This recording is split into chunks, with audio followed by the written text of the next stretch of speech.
Ya, terima kasih Anda masih bersama kami di seputar Aceh. Pemirsa, puluhan pesepeda dari berbagai daerah di Indonesia serta beberapa perwakilan negara sahabat dari Asia melakukan kegiatan Road Bike Tour de Gayo. Dan pesepeda ini melakukan tur wisata dengan bersepeda sambil berolahraga untuk menikmati pesona alam Tanah Gayo mulai dari Kabupaten Biren hingga finish di Aceh Tengah. Tidak ketinggalan, Kepala Staf Kodam juga ikut ambil bagian dalam kegiatan ini. Puluhan pesepeda ini dilakukan perjalanan menempuh jarak sekitar 110 km lebih dengan start dari Kabupaten Biren, melewati Kabupaten Bener Meriah dan finish di Kabupaten Aceh Tengah, di mana kegiatan ini memang ajang bagi para pecinta dan penggiat olahraga sepeda khusus. Road Bike Tour de Gayo merupakan kegiatan pesepeda profesional untuk menarik minat wisatawan khususnya penggemar sepeda untuk menikmati alam dan keindahan pesona Gayo dengan hamparan pegunungan di dataran tinggi wilayah Tengah Aceh dan tentunya hawanya sangat sejuk.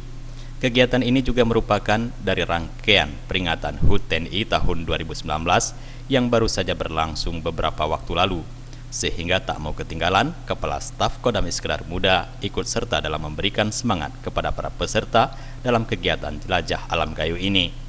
Kegiatan bersepeda bertajuk Road Bike Tour de Gayo tersebut langsung diikuti oleh Kepala Staf Iskandar Muda Brigjen TNI Ahmad Daniel Khardin, mulai dari pelepasan di Kabupaten Biren hingga sampai ke Takengon Aceh Tengah, finish di halaman Sekdakap setempat, di mana dirinya mengaku selaku penggemar olahraga kayuh kaki ini begitu menikmati perjalanan yang menguras energi dan mengasihkan.